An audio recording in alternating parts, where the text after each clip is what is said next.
So welcome. I see some folks here that I recognize, and I see some folks here that are new to me. It's lovely to be here together. I'm glad you're here. Hello, Zoomers. I'm glad you're here. I see some folks I recognize. I see some new faces.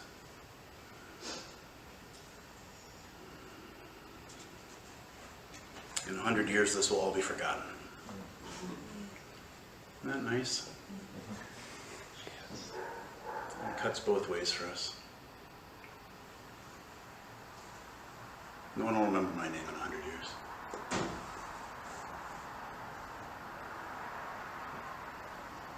It's nice to set down the burden of importance, isn't it?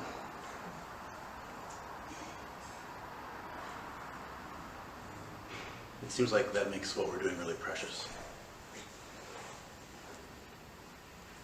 It seems like when it becomes less important, it becomes more precious. I don't know if that's true. What caused me to think about this isn't my talk, I'll get there. But what caused me to think about this as we were doing Zazen was, we didn't used to record talks. We didn't record talks.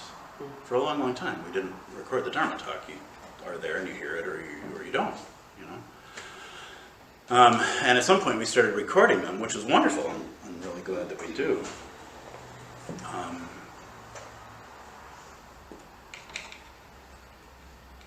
But I remember thinking, as I was listening to a talk during a retreat or on a Sunday morning, like the words I'm hearing are being born and dying as I'm listening to them. This is it. My memory of those words or how they made me feel, what they might have helped me see, was the only thing that would be carried forward. I couldn't go back and revisit them. They're gone. Most of what we do is unrecorded. And so when, hi honey, I'm home, that was it. Even if you say it again, you didn't say it the same way. That was a moment, It was born and it died, and you watched it. You heard it, you felt it, you had a response to it, something arose in you to meet it. That was it. It's precious. It's precious. But what I could also remember feeling, this is pretty early in my practice, is, oh, it's such a good talk. It seems so important. I wish we had recorded it. Which is cool. That's cool. That's part of my little Zen student aspiration. I want to revisit that moment. I want to have that feeling again. I want to be reminded of that teaching. That's beautiful. That's fine. I'm not being critical of that part of me. But I could tell it was coming from this. Of course. Can you feel it? So when I say this sentence, in 100 years, we'll all be gone. Right? I'm not telling you anything you don't know. Every human being knows that. Of course. And so I hope you can feel the part of you that does this. Doesn't like that. It's a crappy way to start a talk, Bussho. I don't want to hear about it. I don't want to know about it. I understand that. I really, really do. What I hope, though, as I say that, as I remind you, in 100 years you're gone. You're forgotten. Is that there's another part of you, I hope, that can actually experience not only the truth of course, that being true, but the part of you that isn't hurt by that. The part of you that isn't this. That can see the preciousness and the okayness of that. That can see the small truth of, in 100 years I will be forgotten. In the context of the much, much, much larger truth of, that's absolutely fine. It's okay. There's nowhere to go. Nothing to do. Nothing's lost. It's fine.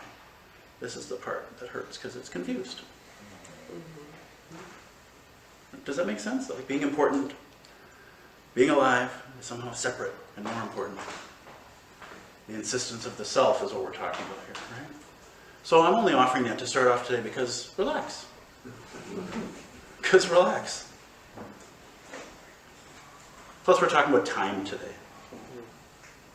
We're talking about time. And so when we make up the imaginary thing called 100 years from now, which isn't a thing, right? But when we imagine that, then we set up this moment in opposition to this, into a future moment, and imagine, if I was remembered in 100 years, I bet that would say something about me. Maybe I'll be more remembered than my sister. That'd be nice. She thinks she's so smart. But maybe if I was the one who was remembered, you kind of feel it? So this is just what we're going to play with a little bit today. And I wanted to start by just encouraging you to relax. So it reminded you that you're going to die.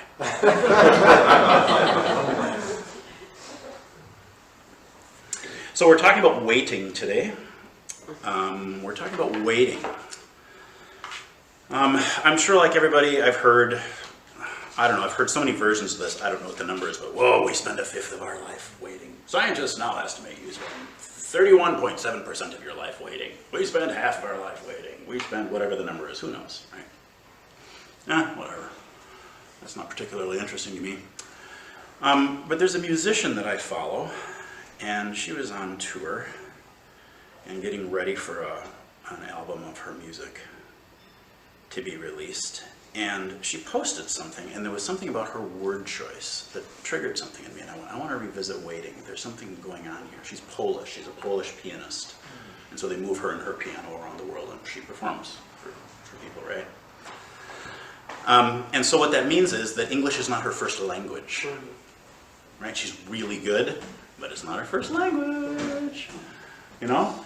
And so I'm aware when I go back and read Zen Mind, Beginner's Mind, and Returning to Silence, and all this kind of stuff, and I listen to talks by Suzuki Roshi and Katagiri Roshi, they were really, really good, and they got better and better and better the longer and longer they lived here at their English, right? But you could still tell every once in a while they'd use some little phrase that was like, oh, yeah, that's right, you're not from here, because we would never say that, right? And then because they're Zen teachers, we think, oh, maybe they did that on purpose, and there's some sort of like deep undercurrent, you know? Things as it is, like that's not correct. Oh my God, maybe it's deep. Right? Oh, maybe there's a deep dharma. So I have no idea the layers of what she meant, and I love not knowing because then it allows me to make it up. Right? So here's what she wrote. Her name is Hani Arani. She was in France, evidently, when she wrote this. The end of July was divided into hundreds of pieces, each carrying the heaviest legacy of number and its meaning. No idea. Cool though, right? That's a cool sentence. But what made it really significant is the closeness to August. July was then just a countdown. The days seemed vast and spacious, willing to welcome more than usual and lasting longer than the whole childhood. And then this was the sentence. I occupied myself with activities. This is what people do when they utterly wait for something to happen. That's just a really brilliant, awkward, kind of not quite there, and then therefore all the way there kind of sentence for me. I'm just really into it. I occupied myself with activities. This is what people do when they utterly wait for something to happen. So the reason I'm talking about this today, what triggered it was the phrase utterly wait. Utterly wait. And what came to me was waiting is usually, in my experience, I'm just riffing today. I'm just riffing. Your ideas about waiting are yours. They're probably better than mine. I'm sure there's a lot more that's been written about waiting than what I'm going to say. I'm just playing. Because it matters in Zen, because it involves time, and it involves anticipation, and it involves suffering, and we play a lot with those things. Right? When you were sitting Zazen, were you waiting for Joe to ring the bell? That's interesting. A lot of you laughed. I mean, that's cool, right? That's not a bad thing. I haven't just judged you. You haven't just failed. But like, honestly, what's the difference between just sitting and wondering, I wonder when he's going to ring the bell, and then when that turns into, I hope he does ring the bell, and then when that turns into, dear God Almighty Joe, please have mercy and ring the bell. Like, oh, so now suffering is present, right? Because this moment is set up against another future moment that's going to be way more comfortable, the after bell moment. Can you feel it? So it's like, this is actually a really big question in Zen. Waiting. Is all Zazen just waiting? I don't know. I'm hoping to ask a bunch of questions today, but I'm hoping to answer very, very, very few. It seems relevant to me, though. So the reason her phrase, utterly wait, which I was like, oh, there's just that awkward English again. I just so dig it. The reason that struck me is the word utterly implies wholeheartedness. To do something completely. Every cell of you is doing it. And I go, oh, now we're into Zen. And so the reason it stuck in my noodle I realized is I'm not sure you can utterly wait. Because wait is already part of you jumping ahead and wanting to jump ahead with increasing ferocity and therefore increasing suffering. Wouldn't utterly waiting be not waiting? I don't know. I mean, I really don't. But that's why I was like, oh, I would love to have a conversation with you about your tour. Because you're in and out of spaces and times in a way that, you know, artists tend to go to these kind of places. They have different relationships with time oftentimes. So that's what we're going to talk about today. And so to start with, please close your eyes and take 10 seconds to call to mind something you are currently waiting for. Big or small, doesn't matter.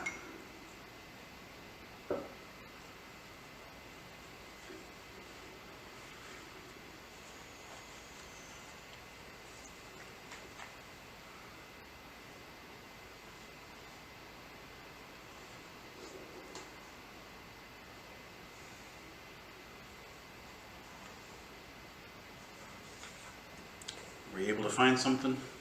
Can you find something? Okay. Dharma talks tend to be pretty one-sided, but I'm guessing if we were doing this in a different setting that had more time for kind of back and forth, my guess is that if I had said, please take 10 minutes, pull out your journal and write down 50 things you're waiting for, my guess is that you would have no problem finding 50 things. If we had had longer and I'd said, please write down 500 things you were waiting for. Right. So I just think that's a cool place to start, because it's usually not something I'm fully conscious of in the moment that I am carrying with me. Dozens of things, maybe hundreds of things that I am living in anticipation of, that I am waiting for. And the reason this matters to me as a Buddhist is because we're always interested in suffering. That's always the thing. That's always the thing in this room. How does it affect suffering? Is it conducive to the arising of suffering?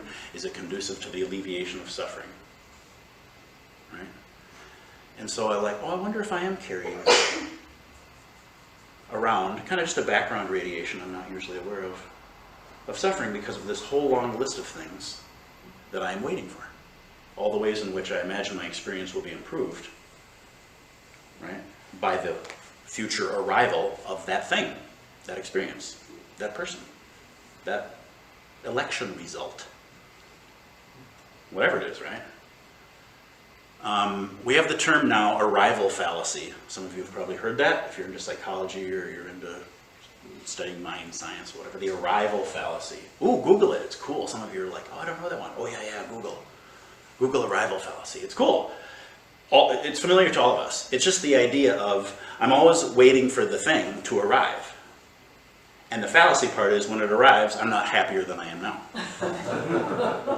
But I'm convinced that I am, and so it continues to re-up. Remember like when you were in elementary school and you're like, those junior high kids, they're so big. Oh, book bags and backpacks, they don't even need name tags. They don't like have their mittens pinned to their jackets anymore, man. Those are big kids. I'm gonna have a locker. Then you've arrived. I mean, when you have a locker with a combination, you have arrived at bigness. You've arrived at importance. And then, right, you get to junior high and you're like, oh man. When I'm in senior high, the lockers are way bigger. Plus then I can be in the varsity squad, and then there's a track team, and then there's swimming. Senior high, that's when we really, boom, fast. You already know where this is going. When I go to college, when I meet that person, when I'm married, when the kid comes, when the degree comes, when the robe comes, when the transmission comes, when the first class comes, and eventually you're like, that was my life. I waited the whole time. Isn't that wild? I mean, we're hardwired to do that, so I don't think we have to set up our awareness practice in opposition to our nature. That's what people tend to do. But what it does seem to me like this practice is really good at doing is, I want to help you see that you do that. Mm-hmm. I understand that you do it, and I understand that you're hardwired for that. I think it's part of our biological inheritance. As prey animals that work in packs, you've got to be future focused and think about the thing, how to stay safe. Right? That makes sense. Like enough food for right now versus, winter's coming. We got 6 months. We better start It's like, yeah, there's an evolutionary reason that we do this. I don't think that it's our enemy. But I do think as practitioners, we get to be curious about what it is, how it functions in us, its relationship to our suffering. Just understand, oh, I'm doing that thing. I understand that I'm doing that thing right now. I'm doing that thing that makes me imagine my life is going to be better when fill in the blank happens. So you just had no problem coming up with at least one thing you're waiting for. There's probably 50 people in this room, probably 40 of you thought, I'm waiting for the end of this talk. So am I. 41.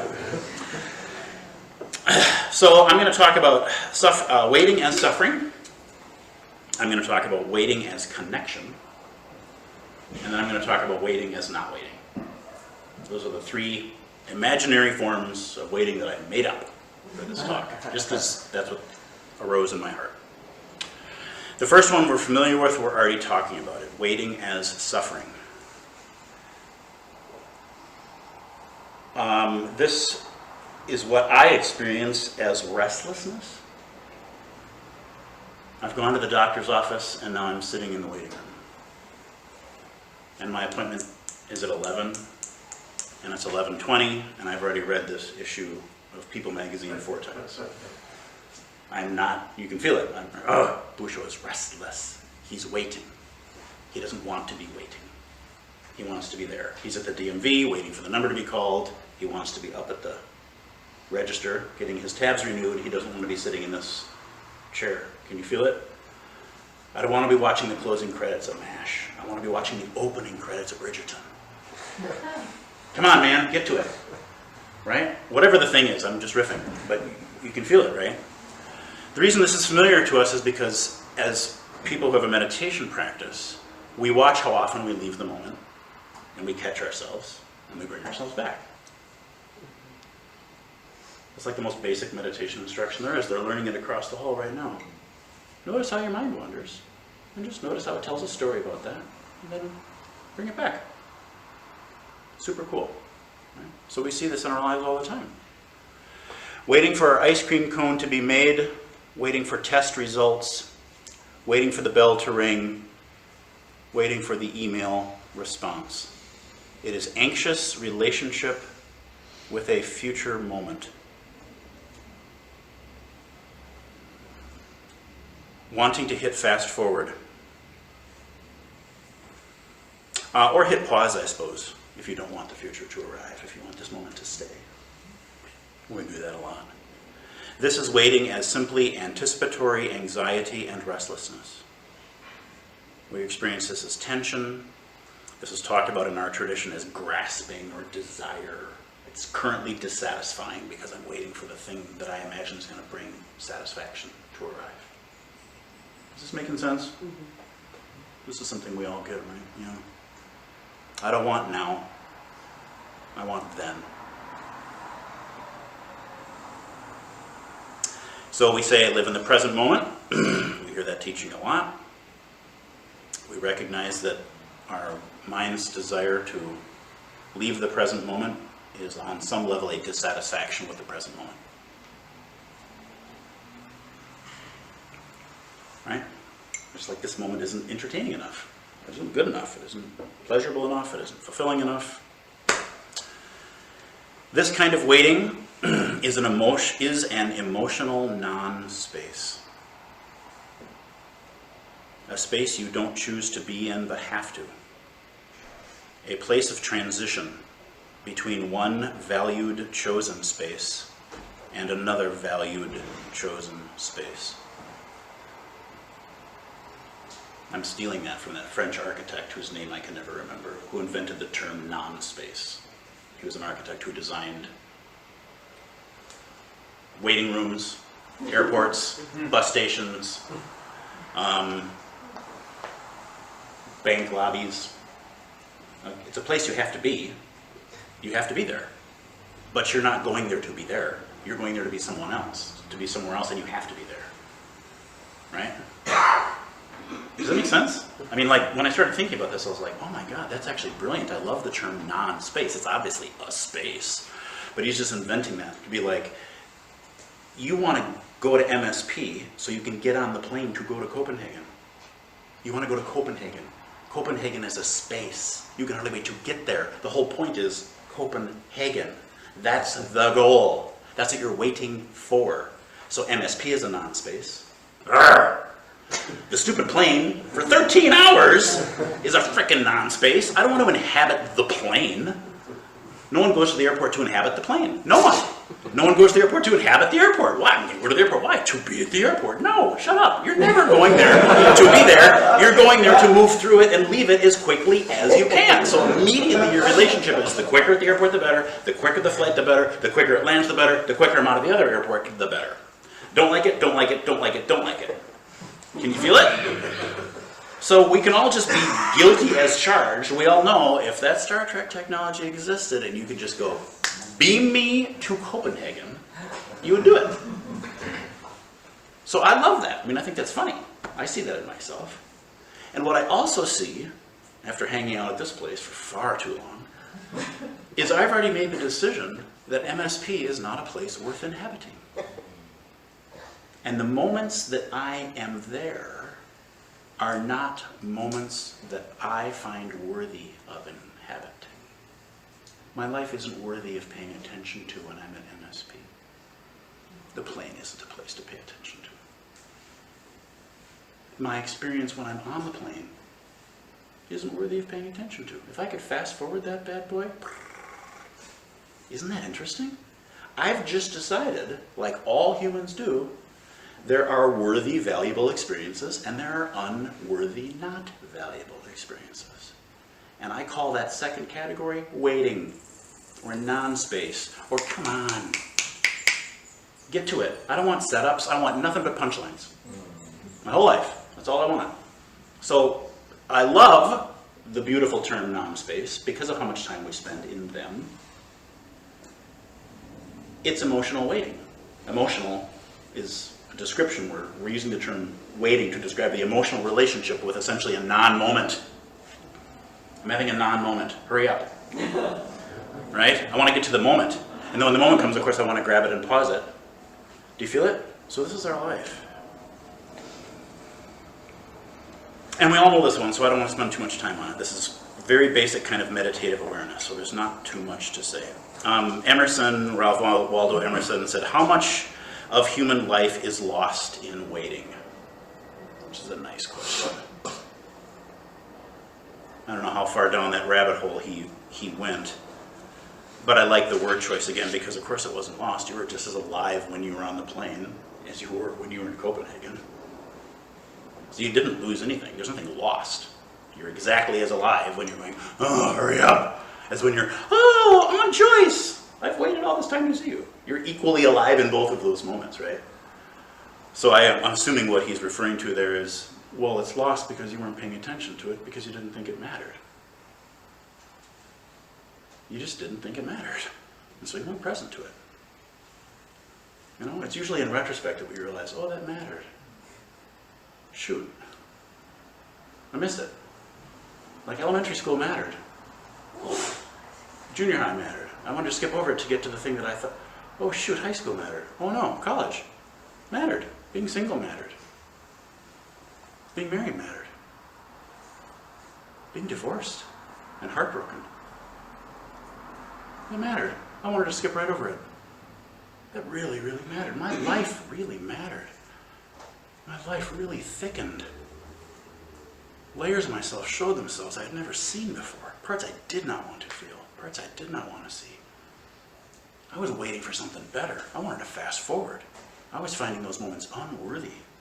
I was finding my life broken. Can you feel it? I'm waiting for, right? Because then when the thing happens, then I won't have to. Can you feel it? I've already said no. Here's my life showing up and I'm like, nope. Go away and come back better. Show up when you're better. Does that feel right to you guys? Does that resonate? Were you ever told, like, go to your room and come back out when you're not pissed? Come back out when I don't have to see that you're sad? It's just like a way of saying, that feeling, that experience, fast forward over that, please. So we do this to ourselves, right? So, waiting is suffering. But it's going to get a little weird now. Waiting as connection. This is waiting showing up as longing, desire again. But this time, longing, desire is an expression of emotional connection that is already present. And waiting as connection is a choice because it is done in awareness. I'm going to repeat that because I know that was big. Waiting as connection is waiting, showing up as longing, desire again. But this time, longing, desire is an expression of emotional connection that is already present. And so it is a choice because it is made in awareness. You know, like if you're not aware of a choice, you're not aware that you just made a choice. But once you're aware, you're like, oh, that was a choice. Do you feel it? You know, like when you become really aware of, like, I've got a really nasty narrative about my coworker, Sam, and every time you watch him, I'm like, God, that guy, oh. But once I become aware, because I started meditating or something, and I started going, whoops, I didn't know that was there. I've been working with that guy for 7 years. I've probably thought 15,338 mean thoughts about that guy, but I just saw it. Cool, right? Pretty cool. Because I've been acting from that place for 15,000, blah, blah, blah, blah. But not until now did I know that that was the place I was acting from, so yay. And also, uh-oh. Because now that I know it's there, now it's a choice. And every single time after that, that I go, that guy, now it's a choice. You feel where my responsibility kicks in? Like, oh, now you know you're doing it. Ding. That's why people don't like coming to this place. You guys are weird. If you like coming to this place, I'm teasing the Zen Center. I'm teasing meditation because at some point you realize, wait, with awareness comes responsibility. Oh, wait, no. I'm really busy on Saturdays. My schedule's crazy. Sunday mornings, the Vikings are playing the Packers. I got this whole thing. The family's coming over. So, here's my poem. This poem has way more layers than I'm playing with today. I'm just pulling this in as a reason to read it in this room one more time, and because I think it touches ever so lightly on what we're talking about. The poem is Love Dogs by Rumi. It was never written this way. This is more Coleman Barks, the translator and the arranger of Rumi, than it is Rumi, but that's okay. And Love Dogs goes thusly. One night a man was crying, Allah, Allah. His lips grew sweet with the praising, until a cynic said, so, I have heard you calling out, but have you ever gotten any response? The man had no answer to that, so he quit praying, and he fell into a confused sleep. He dreamed that he saw Kadir, the guide of souls, in thick green foliage. Why did you stop praising? Because I never heard anything back. This longing that you express is the return message. The grief you cry out from draws you toward union. Your pure sadness that wants help is the secret cup. Listen to the moan of a dog for its master. That whining is the connection. There are love dogs no one knows the names of. Give your life to be one of them.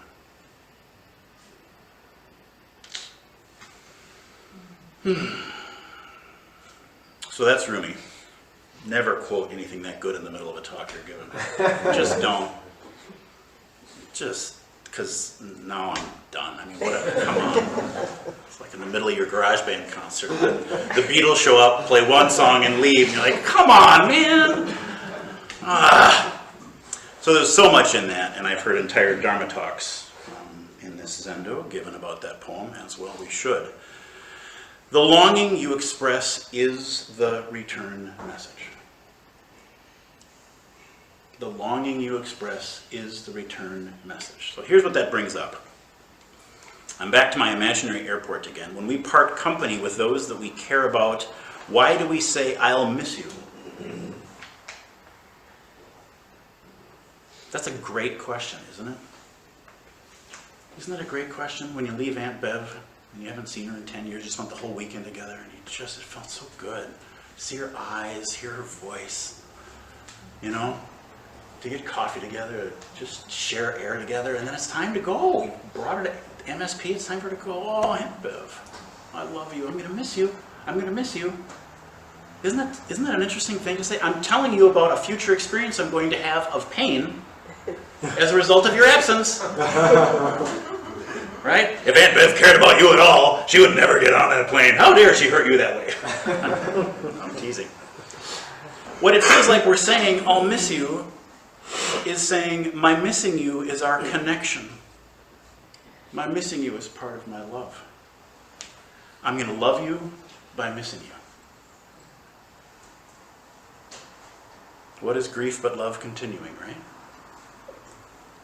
Like my love, my appreciation for seeing your face right now and being in your presence and feeling your skin is going to change in 5 minutes. Because I won't be able to do that. And it's going to show up instead as, "Oh." But do you see how I'm smiling? That's the shape it's going to take. That's how it's going to show up. My missing you, my waiting for you, my longing for you, that's the return message. What else is there? This is literally my connection. It's showing up now as appreciation and gratitude. It's going to show up in a few minutes as sadness or longing, right? Or missing. There it is. Isn't that fascinating? That's fascinating. All we're doing there is changing the word. I miss Aunt Bev to, I'm so appreciating Aunt Bev that it's showing up right now. It's missing. Can you imagine turning toward the feeling then, when we call it a different name? Instead of, how do I avoid this feeling? Maybe I'll distract myself. I don't know. So the teaching in the Buddhist tradition, when we are caught by desire, "Oh man, if I only had that ice cream cone.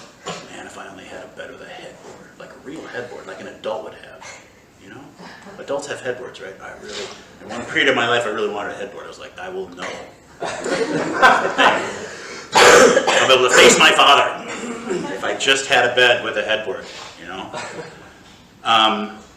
The teaching in the tradition is, it takes a lot of different forms, but the teaching is feel the desire, release the object.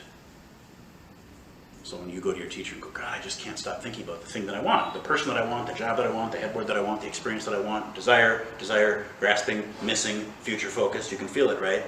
If I only had I really want the instruction given to me was feel the desire, release the object. In other words, it's not about a headboard, let the headboard go. Or get it or don't, who cares, it's not about a headboard. But I want you to feel the desire all the way down. Feel it. Because what you're trying to do is get a headboard to make the feeling go away. Do you get it? If you were present, I wouldn't have to miss you. Are you using me to get rid of your feeling of missing? Is that what you're actually, right? Isn't this interesting? We do this all the time. If I only had the thing, then I wouldn't have the experience. I'm still doing it. That's a very fascinating relationship we have. Feel the desire, release the object. That is a very difficult practice. Simple. It's a very simple practice. But what I was being given when I was given that instruction was a redirect. Your focus is out on an object. Your focus is out, away from you, and your focus is on the future. None of those things you can control, and none of them are you. So go back in. I want you to be in loving relationship with your desire. Allow it to arise. Hold it. Hold it. Give it a home. It's okay that it's there. It's okay that it's there. When you have done that, when you are in loving, you know what loving means here, compassionate, wise. Just wise, kind, bodhisattvic relationship with desire. It isn't an enemy. You're not trying to defeat it. You're not trying to get rid of it. You're not trying to kill it. You're trying to get past it. You're not trying to fast forward it. You're just accepting it. It's precious. It's infinite. In 100 years it'll be gone. Right?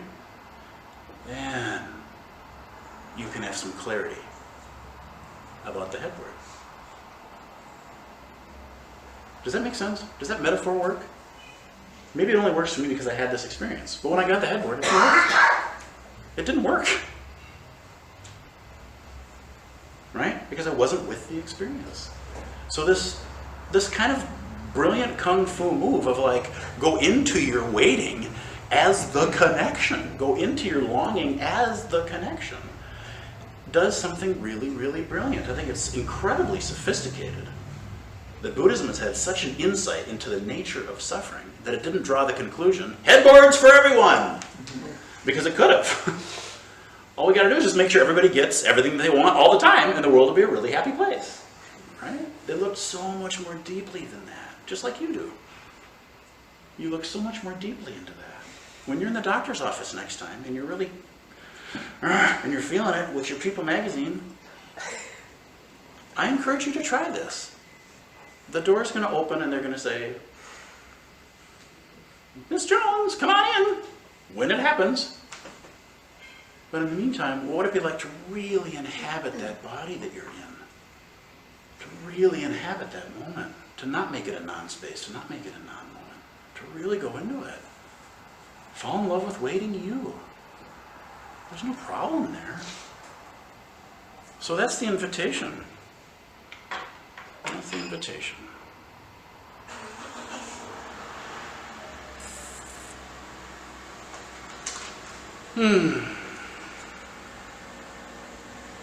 Suffering is the desire for something, an experience to be different. If Julie were only here, as opposed to, I fully feel my missing of her, and I know that my missing her is our connection. Now we are in a chosen relationship with wanting. We know it's an experience worth relating to. It's an experience worth describing, inhabiting, and experiencing. It is not a non-space. Our suffering is gone as we are choosing what is. Perhaps pain is still present, the pain of missing, but we are also aware that that pain is connection. And so although it's still pain, it's not a problem. It's not a problem. This makes your waiting a thou. Capital T. Thou. Do we all know the word thou? We don't use it much anymore. It's pretty old school. But you all understand what it implies. Thou is recognizing that it's kind of a namaste, actually. It's kind of like a word that acknowledges deep respect, almost the divinity in the presence of something, to address. You know. Joseph Campbell says, you can address anything as a thou, and you can feel the change in your psychology as you do it. There's another takeaway. If you want to try something today to play with, as you're walking out toward your car, you got car keys in your hands, they're a thou. The more deeply you look into this, more you're like, yeah, actually you're entirely supporting my life. You are there entirely supporting my life. I'm deeply grateful. You are a thou, and then the car you're going to get in is a thou, and all the other drivers are thou. Thou. Wow. I mean, that really does change your psychology. Tricks that simple. And we don't do them. Why aren't we taught this in school? Isn't that funny? It's funny we're not taught that in school. God, I'm so pissed at you. Cool, let's have that conversation, but I'm going to address you as thou. That's going to help me remember what's going on right now. All right, finally, and then I'll be done here today. I want to play with waiting as not waiting. So this is a little story from the book Long, Quiet Highway by Natalie Goldberg. Who knows Long, Quiet Highway? I knew it. I knew it. That makes me happy. A couple other hands went up. Yeah. Natalie used to practice here at the Minnesota Zen Center many, many years ago, during the first years of MZMC being MZMC. I remember one Saturday morning, I was sweeping in the Zen Center kitchen. It was late March, gray, a bit windy, always cold, but bearable now. Winter's back had been broken. We know that one. You could stand outside and your face wouldn't freeze off. The phone rang. It was Pam. She was already 20 minutes late to pick up Roshi and drive him to the airport. She called to say that she would be another 10. Oh my God, I thought, he's going to miss his plane. I frantically went looking for him. He was standing outside by the curb, next to a valise. It was not a suitcase, modern with zippers and nylon. It was a valise, square, gold-colored with latches. Roshi just stood there in his black robes, as though he had no idea that Pam was late. He stood, not waiting, not impatient, just standing. I ran to him. Roshi, I called. Pam will be another 10 minutes. My hands were thrown up in the air. I was probably shrieking. He nodded unperturbed. Thank you. And he just continued to stand. He wasn't waiting. He wasn't coming. He wasn't going. I walked back up the walkway, broom in hand. Several times I looked back over my shoulder. He was still standing there, a green army jacket over his black priest robes. That presence, that being present, stunned me. My whole body relaxed. It seemed much more important than making the plane. Pam was going to get there when she got there. Meanwhile, he was standing. I became quiet as I returned to sweep the kitchen.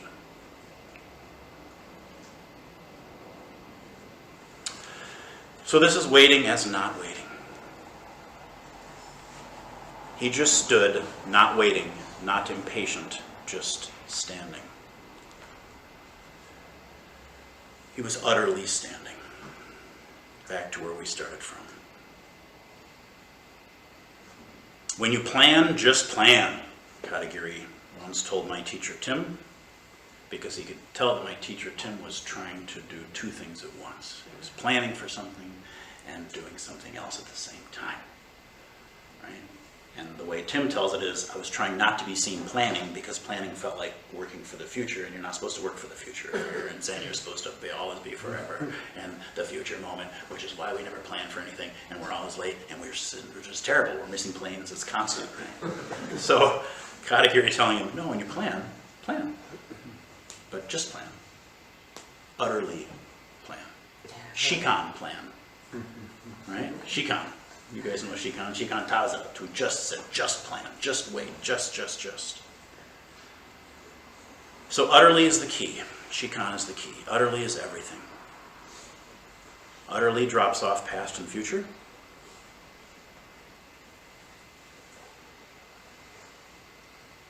He wasn't coming, he wasn't going. He wasn't recovering from walking to the curb, nor was he planning for leaving the curb. This is the cushion you're sitting on, the chair you're sitting in, whatever it is you're sitting in. At home as you watch me, you're sitting there, isn't recovering from arriving at that seat, it isn't anticipating leaving that seat.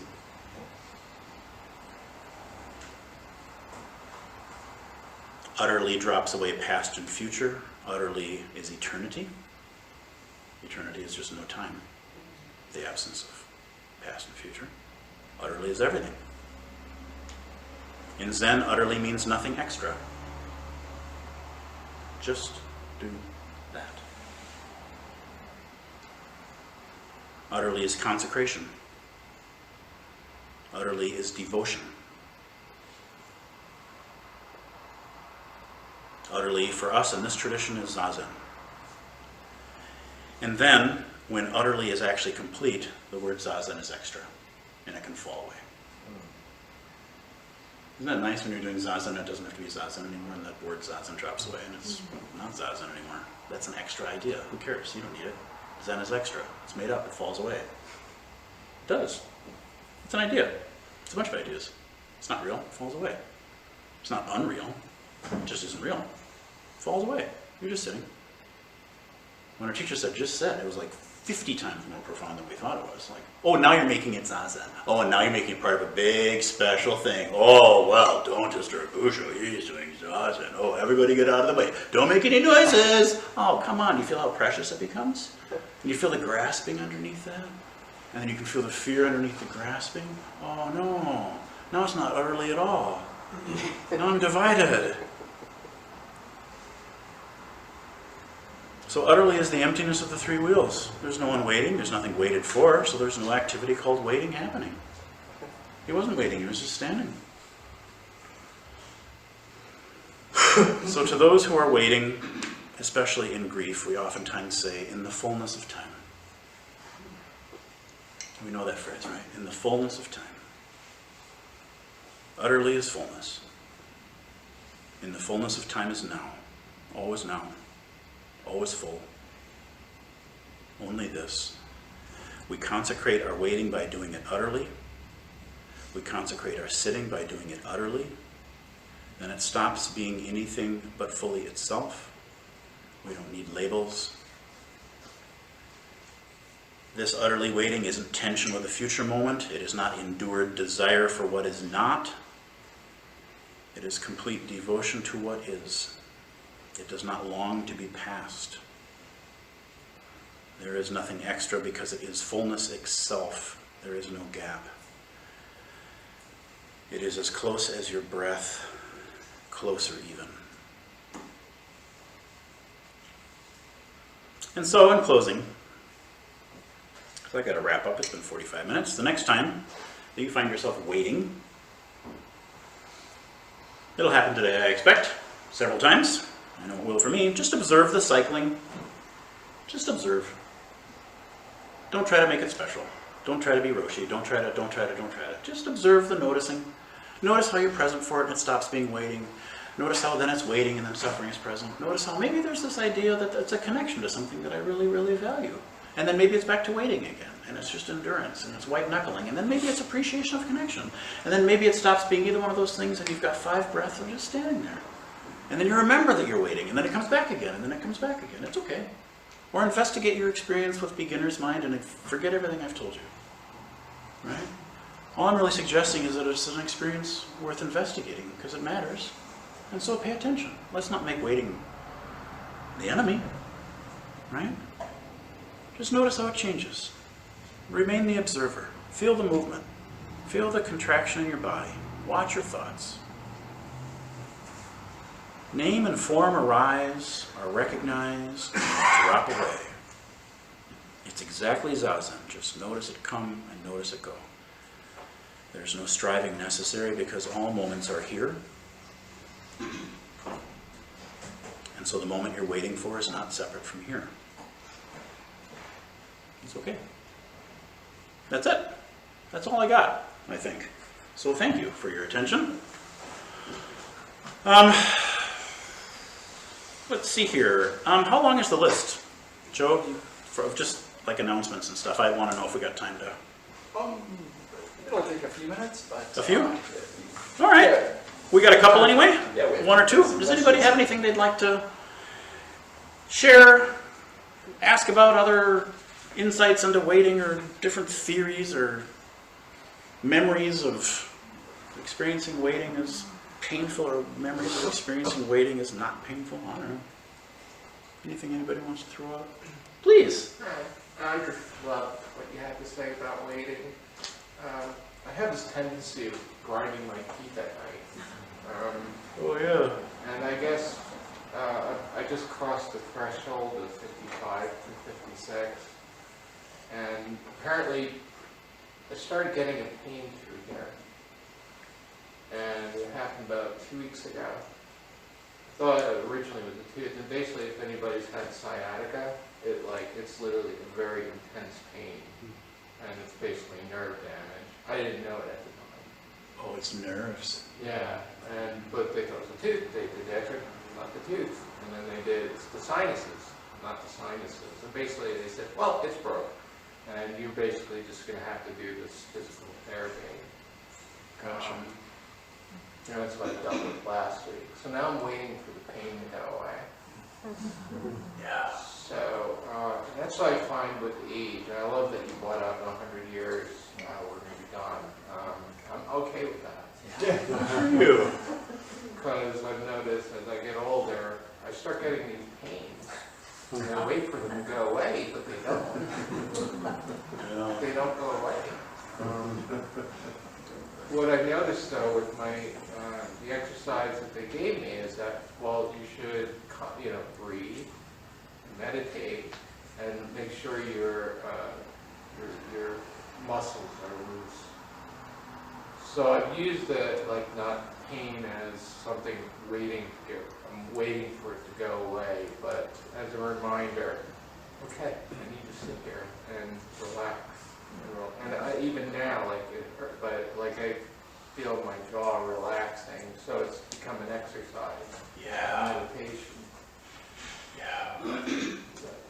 Oh, it's beautiful. Pain is a reminder of something that's present, right? Wow. Isn't that cool? That's really cool. I'm hurting down here. That's a very different way of relating to it. There's the connection, right? Like, oh, this is my connection to you. Oh, you're giving me a message, aren't you? Okay. Okay. Wow, I mean, I love your example because it's physical pain. Physical pain. And what I love that you're playing with is the choice whether or not to make that suffering. Right? You understand the distinction we make in Buddhism between pain and suffering. Pain, yep, it hurts. Suffering, I wish it didn't hurt. What's wrong with me? God, I'm so stupid. Okay, all the little layers of drama, right? So playing with, well, pain is present. It just is. That's part of the thing that you're experiencing. But I love that you're right on the edge of like, what's the part of me that's wishing that this was different right now? And the meaning making, oh, this is about aging or decay or the inevitability of pointless death. Oh, good Lord. No. It can be something else entirely. I love the relationship. That feels very loving, actually. I just noticed how your voice softened by the end there. How you're like, it's wanting me and I have to do my exercises. I mean, you're even touching, your face very tenderly when did you notice that? Like, oh, yeah. Thank you. That's nice. Elliot, my screen, there's a little hand that says, Elliot. Hi, Bussho. Oh, hey, how are you? Good to see you. This might be the same practice, but I was curious if you were adding, who'd add anything to this. I was curious about when you're tending to someone else's waiting, and maybe someone without a practice similar to what we're working on. Even my dog is sitting here and he's whining at me because he wants me to play with him. And I'm just thinking about how you might keep the exact same teaching you gave here, or if you would add some things about being with other people in their waiting moments. That's a lovely question, and it took me a second to figure out you're Elliot. Hi, Elliot. I know you. I know you. Oh, actually, I recognize a lot of these people. Oh, that's so cool. My glasses have a weird focal point, so like right now it's just like a shiny box, I guess, and now it's like people. That's a great question, and I know we're on the clock here. I actually, that's a lovely question because it's relationship, right? And I love that you like have a dog whining next to you as I'm reading the poem about the dog whining. Symmetry. If I am with someone who is waiting, what it sounds like you're describing is I am with someone who is anxious right now. Is that right? Yeah, there's the nod. So it's like I'm waiting with somebody who's having a really strong experience of anxiety. Or nervousness. Okay, yeah. When you woke up this morning, you woke up into a world where you are with 8 billion people who are anxious. That's a true thing. All of us have a certain level of background fear, anxiety, trepidation, resistance, whatever word we want to plug in there. That's just part of the human experience. Again, we evolved as prey. Prey animals are anxious because they're food. Right? We're food. We haven't figured out yet that, like, oh my God, we're still food. So universal experience is, of course, what you're saying there. Where is Zen going to go with that? Where Zen's going to go with that is notice what you feel in response to their fear. Right? Because, of course, their fear isn't a problem. They're scared. They're impatient. They're restless. They're anxious. I totally get that. Yep. There you are. There you are. I think the tendency for all of us is, I better take care of that. And if I'm really, really good and I'm really, really honest, it's because your experience is making me uncomfortable. And so if I could calm you down, then I'm going to feel more relaxed. So this movement, I hate to be this technical, but that's actually violence. I'm actually wanting you to be different, and I'm wanting to control you so I feel better. That's actually violence. It's very, very, very subtle violence. Right? I'm not going to get a sticker on my car about that kind of violence, probably. But technically speaking, yeah, I'm imagining that you are creating my suffering, just like your anxious friend is imagining that the waiting is causing her suffering. It isn't. She's just sitting in a room, right? But it's like, oh God, I'm with you and you're really, really anxious. My tendency as a meditator might be like, maybe there's this really cool kick-ass Zen trick I can pull right now. That's gonna make you chill, and then make me chill, and maybe even somebody will recognize it and go, wow. And then I'm going to have my need for importance met. And can you feel it? I'm teasing. I know that's not where Elliot is going. That's totally my projection. Did you see what that guy did in the waiting room with that anxious kid? Wow. And he turned the water into wine. It's a beautiful question. Yeah, we just care for, of course, we just turn toward and care for our own experience. Yeah. Does that make sense, folks? Yeah, we do this all the time. It's a beautiful question. All right, we got to wrap up here. So, Joe, please take the reins.